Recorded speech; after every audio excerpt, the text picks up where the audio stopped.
Hello everyone, my name is Moses and you're welcome to Stable Rock Farms. In today's episode, we are going to be taking a look at our nursery.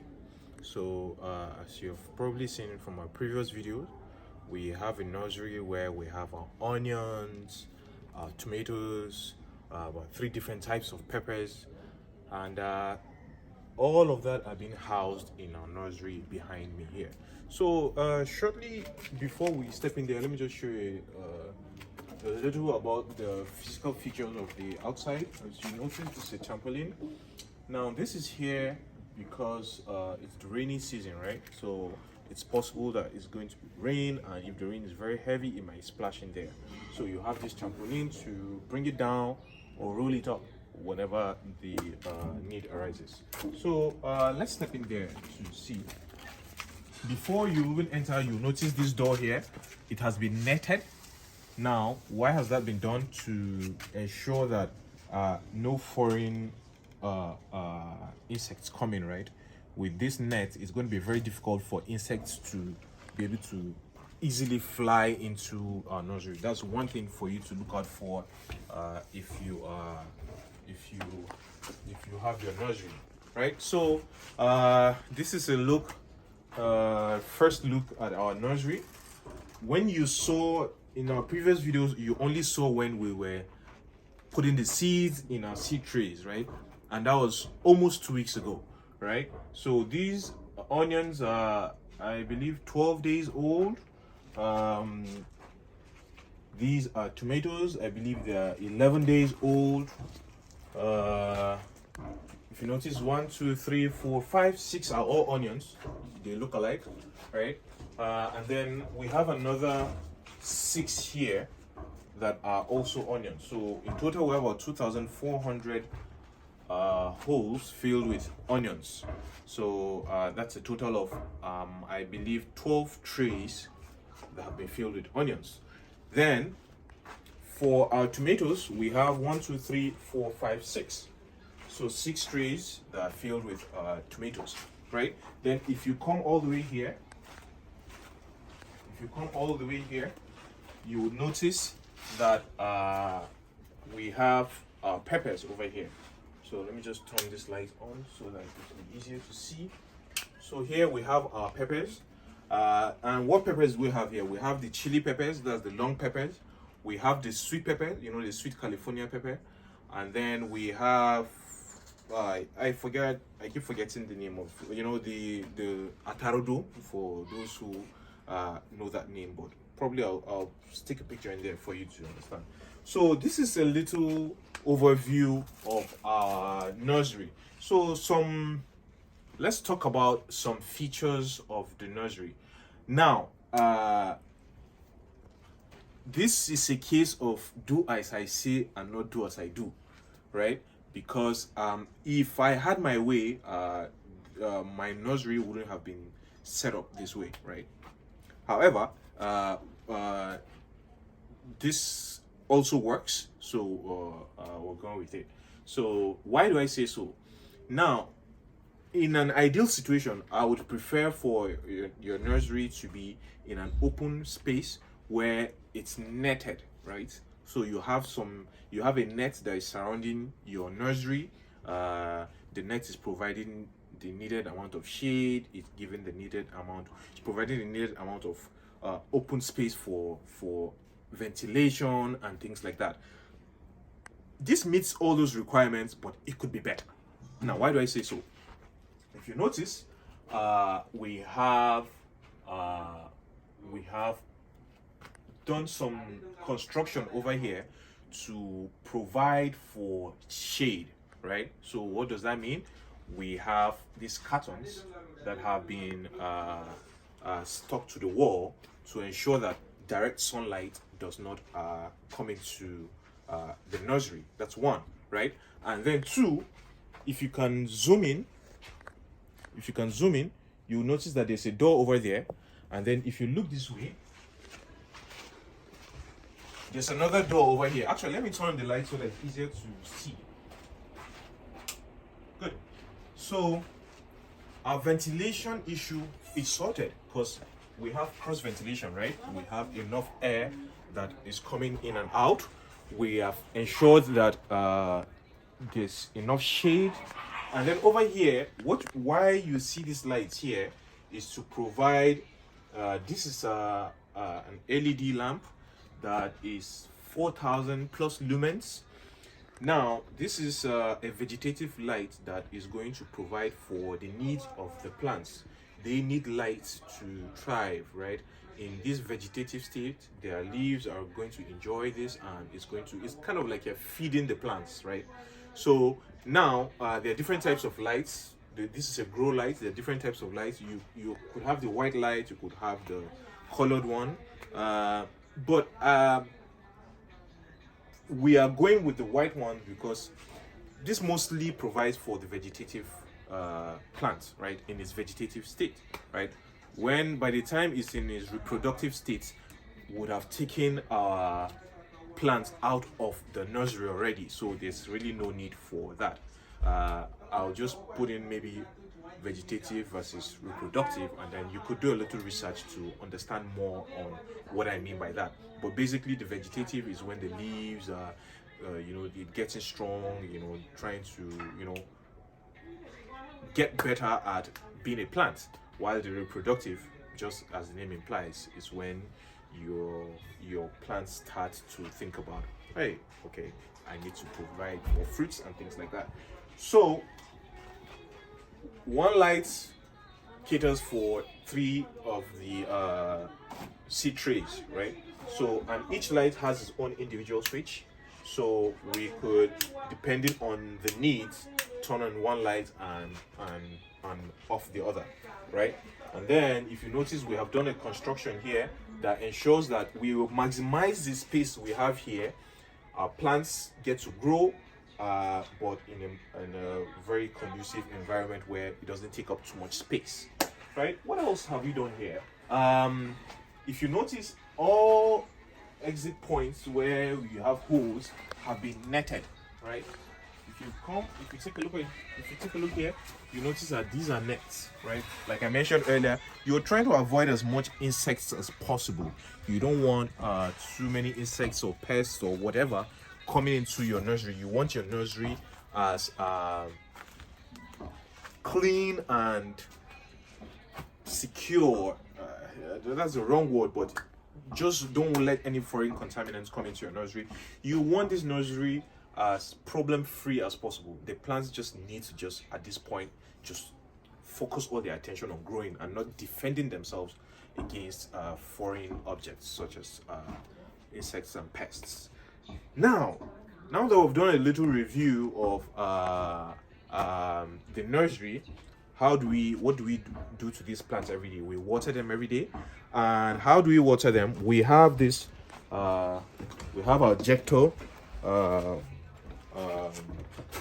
sprayer here. And just to give you a little recap, if you noticed in the previous video, one of the previous videos I was talking about, when we're putting these seeds in these seed trays, we watered the seed tray with this, and I mentioned the pressure was too high, right? Now this is a sprayer that provides for the right type of pressure for your plants. These plants are very vulnerable and volatile at this point, right? So you don't want too much pressure on them. But with this Jecto sprayer, you'll notice that when you're spraying, can you see that?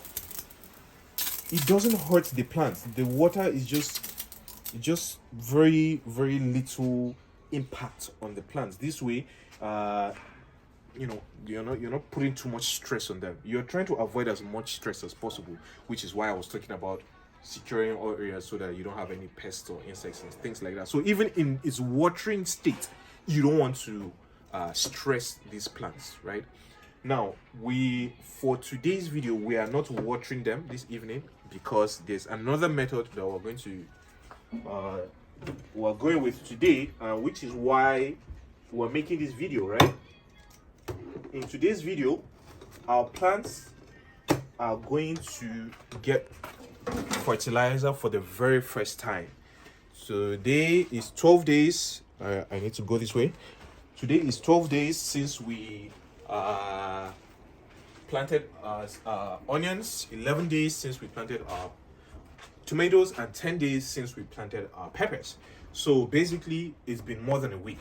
So we are comfortable to start introducing our fertilizer to our plants.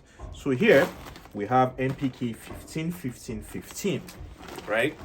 Now we are going to be doing this once in a while. It's not an everyday affair. Right now these plants need very little of this fertilizer. How we're going to measure it is 0.5 grams to a liter of water. So that's to tell you how very little of this fertilizer we're going to put in. And that 1 liter is going to cater for 1 seed tray, right?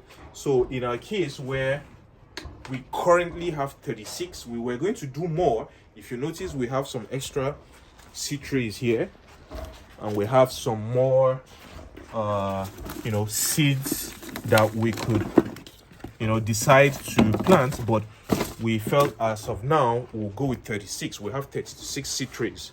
So what that means is we are going to mix about 18, I believe, grams of this fertilizer to about 36 liters of water, or thereabout.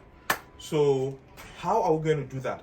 Now at this point, you don't want this mixture to be touching the plants, right? You don't want this mixture to be touching the plant itself. So we are going to do this mixture. This is a water soluble fertilizer, right? So you dilute it in some water, you take your seed tray, right? Then you dip it into the solution, and the seed tray has got holes, right? So once you dip it inside, it's just going to soak up, right? Once you're comfortable that this seed tray has received enough of the fertilizer without touching the leaves, you move on to the next one. So that is what we are doing today. We are giving our seedlings, we are giving them fertilizer. So let's get right into that. Thank you. All right, so here we have about 15 liters of water measured here, and we have about 7.5 grams of NPK 15 15 15. Again, do as I say and not as I do. You shouldn't be touching this with your hands. But yeah, so now we're going to dissolve this into our water. So if you have your water soluble fertilizer, this is a very good time to dissolve and fertilize your plants. So I'm just trying to mix it so that it's fully dissolved. Once it's fully dissolved, we'll commence fertilizing our plants. So with this 15 liters, it should handle probably, we have 18 seed trays on this block. So it should probably handle almost all the seed trays on this block, and then we'll probably do this mixture again to handle the seed trays in that block. So it's almost ready now. We can commence.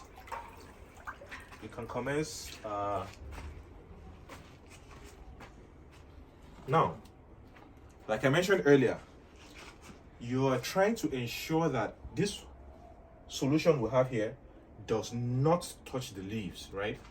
And in a situation where it does, we have a sprayer that you saw earlier. It will be sprayed on the plant so that it will wash off, right?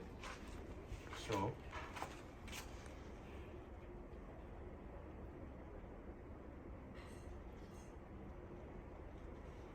currently it's just one part of the seed tray that is immersed in the solution. Once we're comfortable that this side has gotten enough fertilizer, we will then turn to this side of the solution. I mean, just from looking, right, you can see how the cocoa peat is getting soaked, right? If you notice, the cocoa peat is soaked, and voila, that's it. Now with this, you notice that our plants, the leaves did not physically touch the fertilizer, and that's what you're looking for here. That's your end goal. That's your end goal here, to fertilize from the bottom up. So what you have seen here is going to be replicated for all of our seed trays. What you see here is going to be replicated for all of our seed trays.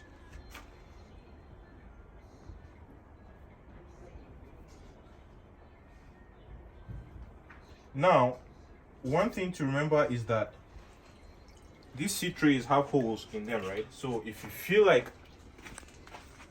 you're putting too much water, don't worry yourself too much. It's gonna drain.